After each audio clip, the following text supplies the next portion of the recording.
Not a whole lot of horror games this year, guessing COVID knocked a few planned releases into 2021. Delayed until delays. But before all this craziness broke out, remember early 2020? Yeah, we had 2 normal months back then, with the release of a PC horror game, World of Horror. It's in some ways very original, but in other ways obviously influenced. It's a 1-bit, yes, 1-bit, text-based role-playing game, but I like to call it an interactive manga. It offers quick, randomized playthroughs that help make it rather addicting. There is a lot to say about this game, but I'll break down the most basic elements of it.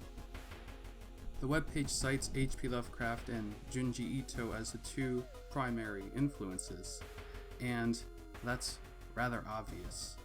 I mean, there are characters taken straight from Ito's stories, and some obvious shoutouts to Uzumaki, and, well, yes, it looks primitive, but that's intentional. This is a callback to old text-based games like King's Quest or Oregon Trail. But the role-playing elements like the battling, the leveling up, helps it feel a bit more modern. Older fans of this style obviously have a lot to enjoy, but for younger gamers that aren't familiar with this genre, perhaps it's too alien. In the world of retro gaming, rarely do you ever see 1-bit games make a splash on the scene, but I'm not going to generalize. Lots of young gamers do enjoy minimal throwbacks like Undertale, after all. Like the official Twitter profile says, it's made by one dude in MS Paint. I used to draw with MS Paint, so that initially interested me. Fast forward to today and it still says Early Access, but there have been a few updates. At least this game is upfront about it though. I can't tell you how many mainstream games I've played that felt like an Early Access, but with a $60 price tag. So the major story in this game is broken up by 5 randomized mysteries, but the consistent story each playthrough is this tutorial. Obviously you'd want to start there if you're new to this game. It's about a scissor-wielding killer with a wide grin. Sure sounds familiar.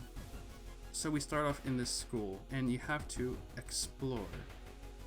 You'll travel to a random area with a random encounter or a random effect happening. You want to find ritual candles and a friend's diary. You'll need these, otherwise you're doomed. You're also on a timer, so hopefully you'll find what you need before the slit-mouthed woman gets you. There's a puzzle-like element, so make sure you copy that symbol just like it is in the diary. Reminiscent of a Lovecraftian symbol, isn't it? So sometimes when you're exploring you can find a weapon, and make sure you equip it. I forget to do that sometimes. Battles have offense, defense, and support actions, so you are more than likely to miss an attack. However, you can prepare one so it doesn't miss, but it'll consume a chunk of your turn. See this bar? You can choose a few actions, and some consume more than others. If you have a weapon, it'll do more damage, but it'll eat up more of this bar. You can learn spells and use them, and if you have an ally, they can be supportive as well. Stamina is your health, and reason is like a sanity bar from Eternal Darkness. If either of these go down, it's game over. Not only can these be lowered in battle, but also by random effects from exploring, such as stumbling after taking a jog, or failing to decipher symbols. Another important factor, though not used in the tutorial, is this doom meter. Once it gets filled to 100, the game's over as well. It's not as easy to lower like stamina or reason, so take all of those battle elements and pretty much apply it to the rest of the game. So with this main story, you aren't confined to just the school, but rather an entire town to explore. Sorts of shops to visit as well. And depending on the story, you can be in one area the entire time, like a mansion or a forest, or even that same school. You can jump right into it with a quick play or customize your playthrough a bit first. Choose a character. You can also choose an old god, which will have a negative effect on your playthrough. You know, like the Lovecraftian elder gods. You can also change the color scheme, which is a lot more fun than you'd think. So the one common element through each playthrough is this lighthouse. The goal is to enter it, but first you need 5 keys, so you must solve 5 different mysteries. Completing one carries over the punishment you endured though, so be careful not to raise that doom meter up too much. There is, for example, the chilling chronicle of a Crimson Cape. So gather information by gossiping, investigating, making decisions, and battling the weird masked toilet man, based off the urban legend of the same name. Or perhaps you'll solve the vicious verses of the Violent Vigil.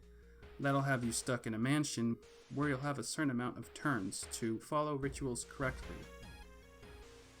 All of these encounters, well, luck plays a factor, as does knowledge, and all sorts of stats, actually. You'll have multiple choices to choose from. Some are only accessible with certain items. And like I've said before, sometimes good things will happen, other times a negative random effect may occur. It's like rolling a dice, sometimes bad things will happen. There is a lot to it, really. Most of the enemies are pretty bizarre looking and downright silly rather than scary. Once you battle enough, you can gain experience and level up your character, choosing a random perk and leveling up a certain stat. A lot of these scenarios and enemies are obvious references to Junji Ito. There's also references to The Drifting Classroom, Silent Hill, and even Paranoia Agent. Best of all though are the mods for this game. They're fun to play around with as you'll see all sorts of custom events. It's fun to just look at what people create. Okay, this one is funny. You're walking in the woods. There's no one around you and your phone is dead. Out of the corner of your eye, you spot him. Shia LaBeouf. He's following you, about 30 feet back. He gets down on all fours and breaks into a sprint. He's gaining on you. So, do you look for your car or creep through the underbrush? Let's talk about the music for a bit. It's typical chiptune soundtrack. Most of it is appropriate enough. And this sound effect, it's definitely taken from Friday the 13th on NES. The voices are pretty funny.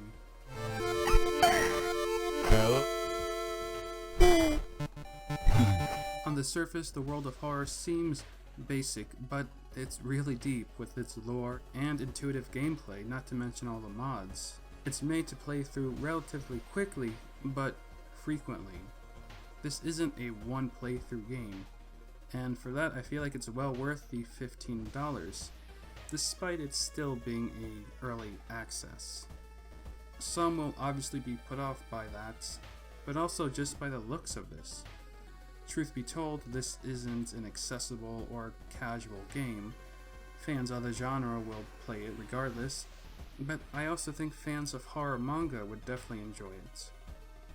Visual novels are one thing, but this is an interactive manga, offering more than just a creepy story. I like that it's a horror game that doesn't solely rely on jump scares, but rather an unsettling atmosphere.